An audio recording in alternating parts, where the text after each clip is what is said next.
네, 대북 특사단이 어젯밤 당일치기 방북 일정을 마무리하고 귀환했습니다. 특사단이 예정보다 늦게 귀국하면서 좋은 협상 결과를 가져왔을 것이라는 기대도 커지고 있습니다.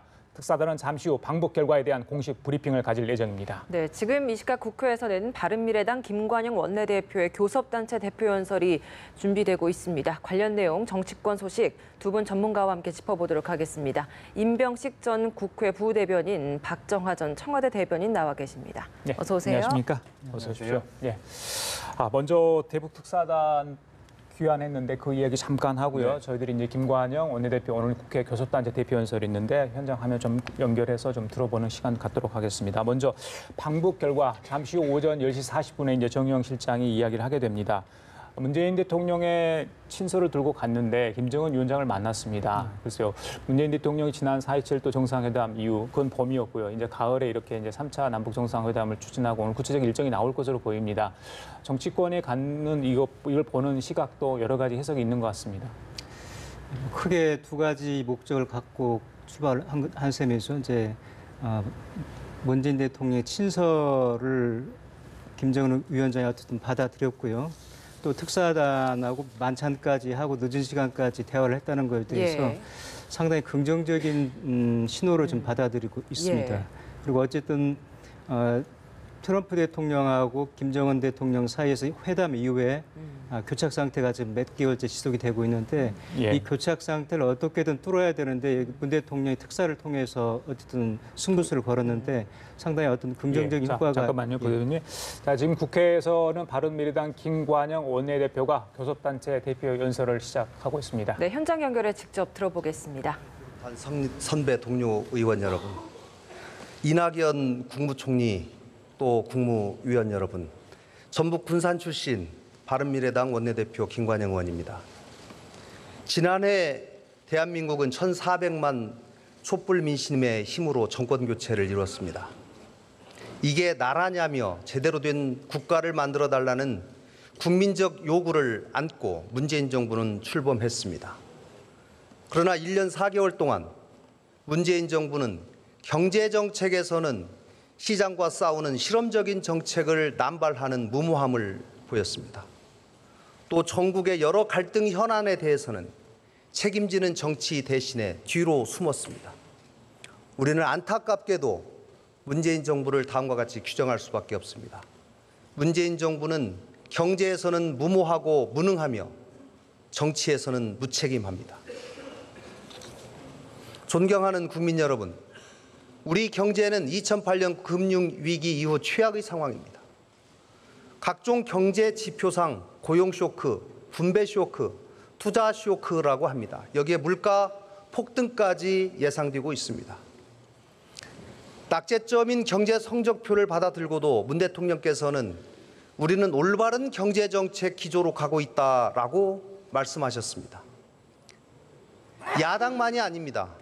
문재인 대통령의 경제 정책을 만든 사람들이, 수많은 대한민국 경제 전문가들과 기업가들이, 근로자와 소상공인, 심지어 취업 준비생들까지도 연일 대한민국 경제를 걱정하는 목소리를 내놓고 있습니다. 현 정부 경제정책 핵심인 소득주도 성장정책은 소득 양극화를 해소하자는 취지와 구호는 좋습니다. 그러나 현실에서는 당초 의도대로 작동되지 않았다는 것이 이미 증명됐습니다.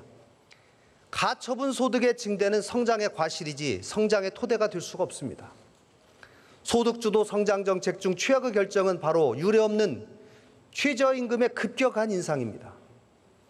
86년 최저임금 제도가 도입된 이후 지난해와 올해처럼 최저임금 인상이 국가적 문제가 된 적이 있었습니까? 또 국가가 나서서 일자리 안정자금이라는 이름으로 최저임금 인상분을 직접 보전해 준 적도 있었습니까? 최저임금 결정 시에는 기업들의 최소한의 부담 능력을 감안했고 혹여라도 기업이 감당하지 못할 만큼 인상돼서 일자리가 줄어드는 상황은 막아야 되겠다라고 하는 점을 고려했었기 때문입니다. 2년 만에 29%, 이 정도 최저임금 인상을 정상적으로 감당할 기업은 그리 많지 않을 것입니다. 통상 수준을 넘어서는 최저임금 중 그 증가분에 대해서 정부가 기업에 대해서 직접 보전하겠다면서 올해 3조, 내년에 3조 예산 편성했습니다.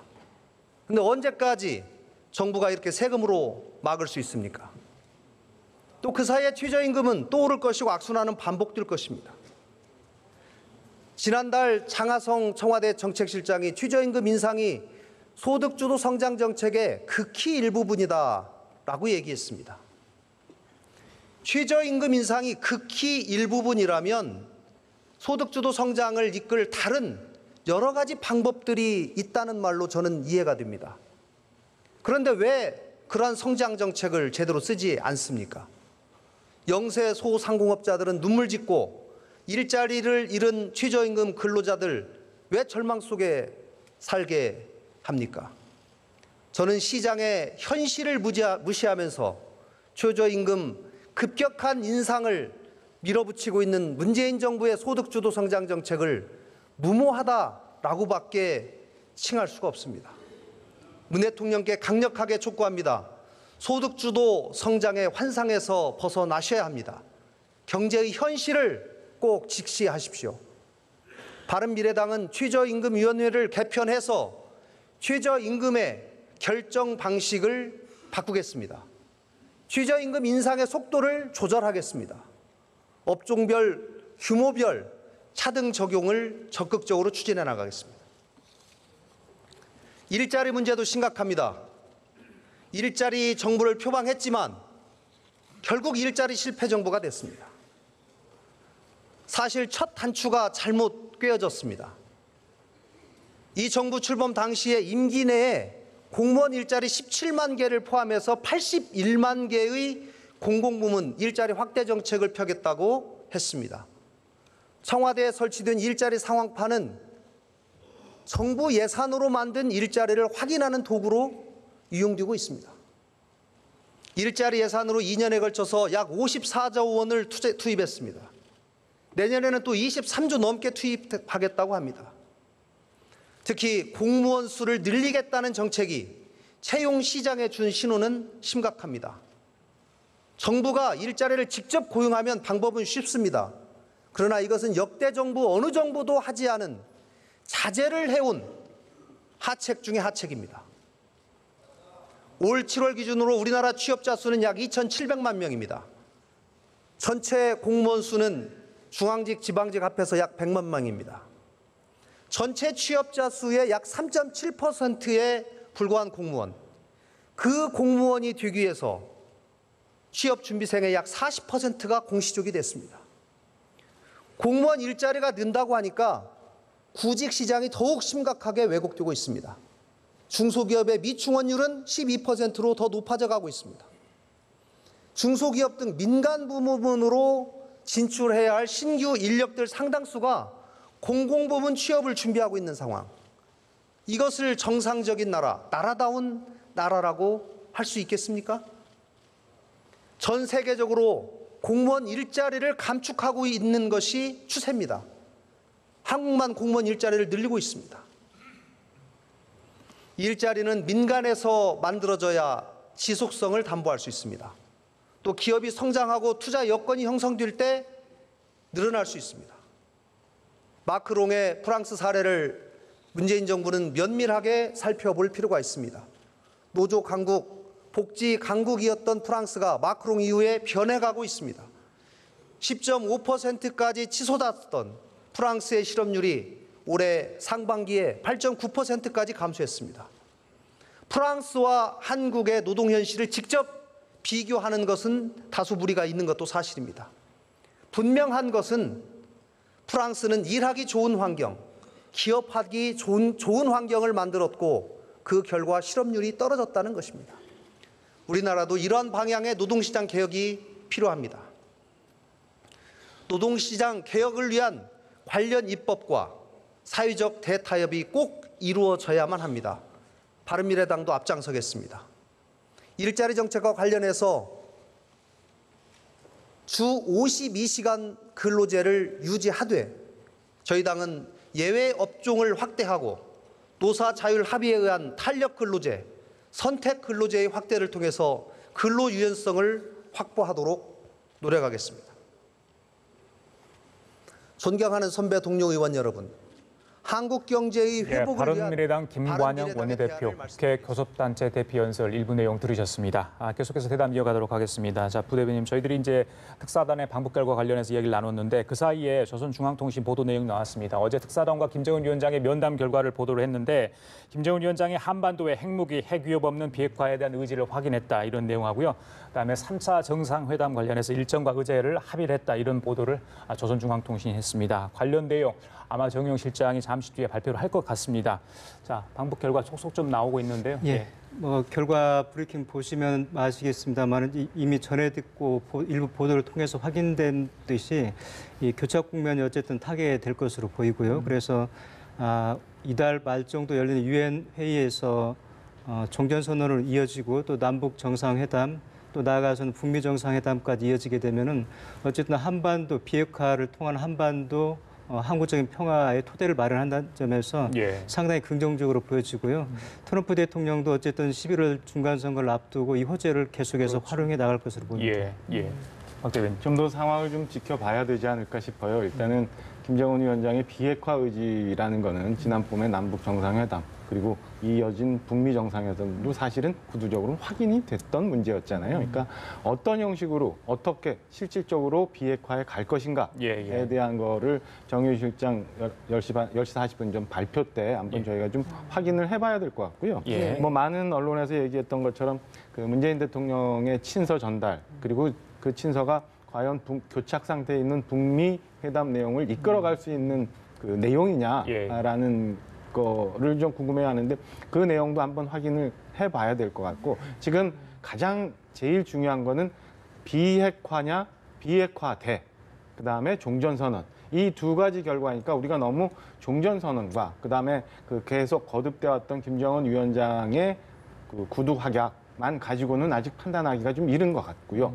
그다음에 국회에서 계속 논의가 되고 있습니다만 그동안 있었던 정상회담 의 결과인 경협에 대한 내용들이 과연 그 어느 정도 북한에서 인정을 하고 이해를 하고 진행될 것인가 그리고 이게 국회 비준 과정을 거쳐가면서 실질화될 수 있느냐 여부에 따라서 오늘 그 결과 발표 내용도 사실은 많은 변화가 있을 수 있기 때문에 좀 더 지켜봐야 되지 않을까 이런 생각을 좀 해봅니다. 그리고 앞서 윤석열 특파원 리포트에서 보셨듯이 이게 북한 문제는 우리와 북한과의 문제가 아니라 국제사회와 북한과의 문제, 우리를 포함한 거기 때문에 좀 더 우리가 굉장히 그 비핵화 문제에 대해서는 좀 보수적으로 보면서 지켜봐야 되지 않을까 생각을 합니다. 네, 계속해서 속보가 좀 들어오고 있는데 북한 김정은 위원장이 남북 관계 탈선 없이 이어가야 한다라는 의지를 좀 잘 피력했다라고 이야기를 하고 있습니다.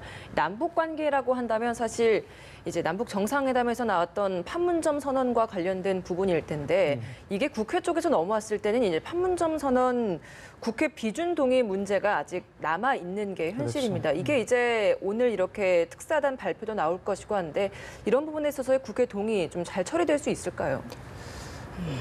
민주당은 기본적으로 동의를 지금 계속 해달라고 입장을 구하고 있고요. 또 김관영 원내대표도 제가 방송 들어오기 전에 아까 잠깐 통화를 했었는데 좀 이따 연설에서도 얘기를 하겠지만은 기본적으로 비준에는 찬성을 하는데 다만 속도의 완급 조절을 하자는 당내 이견이 있다는 거거든요. 그래서 뭐 정의당도 그렇고 유일하게 좀 자한당 정도가 좀 반대 입장이 있는데 지금 한반도를 중심으로 해서 굉장히 큰 변화의 해일이 지금 몰려오고 있는데 유일하게 지금 방관자적 입장에서 구경꾼을 하고 있는 층이 있다면 좀 자유한국당인데요. 이런 큰 국제사회 흐름이라든지 이걸 언제까지 자한당이 외면할 수 있을 것인지 그걸 따져볼 때 상당 부분은 반대를 하겠지만은 진통은 따르겠죠. 그렇지만 지금 이런 국민들의 정서라든지 국제 정서를 따져볼 때 계속해서 외면을 할 수 있을 것인지 그건 한번 좀 저희들이 지켜봐야 될 것 같습니다. 그러니까 의지만 가지고는 안 되고 가시 조치가 있어야지 한국당도 뭔가를 비준 동의를 해줄 수 있다 이런 입장 아니겠습니까? 그 궁극적으로 한반도의 평화가 정착돼야 되는 거고 북한도 국제사회의 일원으로 나와서 그 많은 그 국민들이 같이 더불어 살 수 있는 세상이 되어야 되는 것은 온 국민이 다 아마 동의를 할 겁니다. 근데 다만 문제는 뭐냐면 지난 그 판문점 남북 정상회담에서의 그 합의 결과, 그다음에 좀 더 나가게 되면 2007년도에 있었던 그 남북 정상회담 결과 이런 등등이 이제 김정은 위원장 어디까지 뭐 생각하고 있는지 모르겠지만 사실은 그에 따른 그 남북 경협의 규모라는 게 상상을 초월하는 규모거든요. 그러니까 그 재정적인 투입이 얼마나 되는지, 그다음에 그걸 우리가 지금 현재로서 어느 선까지 감당해낼 수 있는지 이런 거는 좀 더 그 실질적인 걸 한번 보고 검토해 보고 그 국회에서 검토가 돼야 되지 않을까. 그리고 그에 따라서 비준 여부가 결정되지 않을까 생각을 합니다. 그러니까 평화 정착과 이 국회 동의 문제는 조금 별개의 문제가 있지 않나 생각을 합니다. 알겠습니다. 잠시 후에 이제 오전 10시 40분에 정영 청와대 국가안보실장이 방북 결과를 브리핑합니다. 저희들이 생중계로 보내드릴 텐데요. 어떤 결과를 이야기를 할지 주목되고 있습니다. 자, 그리고요. 방금 이제 국회 교섭단체 대표 연설 이야기를 저희들이 잠깐 화면을 통해서 김관영 원내대표 이야기를 좀 했는데 뭐 국회 교섭단체 연설 대표는 뭐 오늘 3일째 뭐 교섭단체를 가지고 있는 정당이 하는 거 아니겠습니까? 어제 이제 김성태 원내대표가 워낙 강한 톤을 하다 보니까 지금 이제 김관영 원내대표도 소득주도 성장에 대해서 비판을 하고 있는데 사실 김성태 원내대표의 그 발언이 너무 컸어요. 그래서 일각에서는 뭐 품격이 떨어졌다, 아니다, 뭐 이건 존재감을 드러내기 위한 그런 제스처 아니었느냐, 뭐 이런 해석이 나옵니다. 국회 교섭단체 대표 연설의 품위, 그건 어떻게 좀 봐야 됩니까? 원내 교섭단체는 자기 정당의 어떤 지향점을 국민들을 상대로 해서 설득을 하고 동의와 공감을 얻어가는 그런 좋은 수단인데요. 김성태 원내대표 충분히 야당으로서 비판할 수 있고 견제할 수 있죠. 그런데 그 정도를 넘어섰다는 데 대해서 민주당뿐만 아니라 다른 야당도 비판의 목소리를 냈던 것이고요. 그에 비춰볼 때 지금 방금 김관영 원내대표는 보셨겠습니다만은 상당히 톤다운을 하면서도 할 얘기는 지금 다 하고 있거든요. 이 원내대표 연설은 즉 이래야 되지 않을까 이런 걸 좀 보여주는 것 같은데 자한당하고는 같은 야당이지만 우리는 다르다는 그 차별화, 그 틈새를 지금 보여주는 게 아닌가 싶습니다. 비판은 할 수 있지만 정도를 넘어서면 안 된다라고 이야기를 해주셨고 어떻게 보셨습니까? 아쉬운 점이 많아요. 사실은 그 김성태 원내대표 연설 보면서 일단 내용면, 형식면 두 가지가 다 좀 아쉬운데요. 내용에 대해서는 그 어제 보면 굉장히 이상한 뭐 말들이 많이 있었고 그다음에 장치들이 많이 등장했잖아요. 근데 그 실질적으로 국민들 귀에 남는 거는 소득 주도 성장에 반하는 출산 주도 성장이라는 그 좀 생소한 뭐 이런 대안밖에 없어요. 그래서 얼마나 많이 준비를 해 왔는지 내용면에서 좀 아쉬운 생각이 듭니다. 그 반면에 전날 있었던 이해찬 대표 같은 경우는 무슨 당내에서 TF가 꾸려져서 뭐 3번씩이나 연설문을 고치고 또 전날 리허설까지 했다고 하고 오늘 김관영 대표 보면은 그 굉장히 중요한 것들이 몇 가지 나왔는데 실험적 정책 갈등은 안 된다라고 분명하게 정의하고 경제는 무모하고 정치는 무책임한데 반해서 지금 얘기하고 있는 정부의 소득주도 성장은 취지는 좋으나 현실에서는 작동을 하지 않는다. 따라서 바른미래당은 최저임금을 포함한 여러 방식에 대해서 결정 방식에 대해서 조정을 하고 속도 조절을 할 거며 노동시장의 개혁에 대해서도 얘기를 했고요. 굉장히 민감한 부분인데 사회 대타협도 얘기를 했으며 일자리는 민간에서 창출해야 된다. 이런 대안을 많이 제시했어요. 그러니까 내용면에서도 김성태 대표에 대해서는 아쉬움이 있고 형식에 대해서도 사실은 엄청난 말잔치들이 있어요. 뭐 문워킹, 뭐 그다음에 무슨 굽한 눈물의 씨앗. 수사가 좀 많아서. 사실은 그 자유한국당이 지금처럼 된 거는 지난 시절에 홍준표 대표의 막말에서 비롯된 거고 거기에서 많은 국민들이 실망했잖아요. 저는 김성태 대표의 어제 원내대표 연설을 들으면서 내용과 형식 면에서 자유한국당이 좀 더 많이 가야 될 길이 뭐 있다. 그리고 아직도 옛날에 그 틀에서 벗어나지 못했구나라는 생각을 해봤습니다. 그 말미에 했던 그 훈수를 준다면서 문희상 국회의장이 했던 그 발언에 대해서는 어떻게 보십니까? 그거는 제 얼굴에 침뱉기였다고 표현하고 싶어요. 그러니까 이게 장소가 있잖아요. 그러니까 말을 할 수는 있어요. 말을 할 수 있는데 그게 어디서 해야 되는지에 대해서는 구분을 했어야 되는데 저거는 내가 국회의원으로서 그리고 한 당의 대표로서 국회에서 얘기하는 연설의 장이었잖아요. 그러면 의장에 대해서는 일단 존중을 하고 한 이 국회의원 단으로서 우리 대한민국을 대표하는 국회 위상에 대해서도 좀 생각을 했어야 되는데 저는 장소가 적절치 않았다 예. 이렇게 생각을 합니다. 알겠습니다. 예. 예, 김 원내대표 이제 뭐 대안 없이 비판만 한다라는 이야기가 많다 보니까 예. 어제 이제 대안이라고 이야기를 하면서 이제 출산 주도 성장을 제시를 한 것 같은데 이게 오히려 더 후폭풍이 좀 많이 일고 있는 것 같습니다. 이 대안 어떻게 보십니까? 자유한국당 혁신위원장으로 계신 그 김병준 위원장이 국가주의에 대해서 문제점을 비판을 했었지 예. 않습니까? 그리고 또 그걸로 좀 프레임을 좀 잡아 나갔었는데 오히려 이런 출산주도 성장이 국가주의하고 뭐가 다른지 그런 비판이 따를 수밖에 없는데 저희들 불과 몇십 년 전에 보면은 자녀를 하나만 낳아라, 둘만 낳아라 이렇게 국가가 통제하고 일종의 그 제한을 했었는데 그게 바로 국가주의나 다름이 없거든요. 그런데 지금 와서 한 10년 최근 10여 년 동안 한 100조 원 정도가 출산 정책에 투입이 된 걸로 좀 보도가 되는데 앞으로 또 돈을 들여서 효과도 의문이지만은 이런 식으로 어떤 경제를 프레임을 끌어가겠다는 건 좀 굉장히 무리하고요. 오히려 그런 의사가 있었다면은 교육이라든지 집값 같은 안정 이런 게 골고루 복합적으로 돼서 지금 현재 출산율이 저하가 됐으니까 그런 세부적으로 어떻게 정책을 우리가 대안을 가지고 해야 될지 이렇게 좀 제안을 했더라면 국민들한테 예. 설득력을 좀 얻었을 텐데 예. 뭐 국가가 돈을 주어서 또 성장할 때까지 1억을 더 주고 이런 식의 접근은 굉장히 좀 문제가 있었다는 예. 원내 교섭단체 대표 연설은 연설이고 또 이제 각 당 대표들이 모여서 초월회를 만들어서 네. 정례를 하겠다 이렇게 이제 합의를 하지 않았습니까? 잘 가동이 돼야 되잖아요. 그러니까 말보다는 행동이 그럼요. 돼야 되는데 또 이제 정기국회 뭐 국정감사 인사청문회 이게 있어서 그 시기에 큰 쟁점들이 워낙 많다 보니까 잘 될지 그것도 아직도 의심이 가거든요. 어떻게 보십니까? 의장님 중심으로 해서 한 달에 한 번씩 오찬하신다고 했는데 만나는 건 좋고 많이 만나야 된다고 생각을 해요. 근데 사실은 그 계셨던 분들이 이제 면면을 보면 일단은 의장님과 그 여당이라고 할 수 있는 이하천 대표 같은 경우는 이제 뭐라 그러나 위상이나 위치나 뭐 이런 것들이 이제 정립이 되어 있는 반면에 일단은 그 제1야당인 자유한국당의 김병준 비상대책위원장은 그 임기가 언제까지 가실지 잘 모르겠고 그다음에 당내에서 비상대책위원회가 어느 정도 지금 성과를 만들어가고 있는지에 대해서 약간 저는 여전히 회의적이라 예. 그 얼마나 대표성을 갖고 저기서 말씀을 하시고 계시는지 잘 모르겠어요. 그런 점.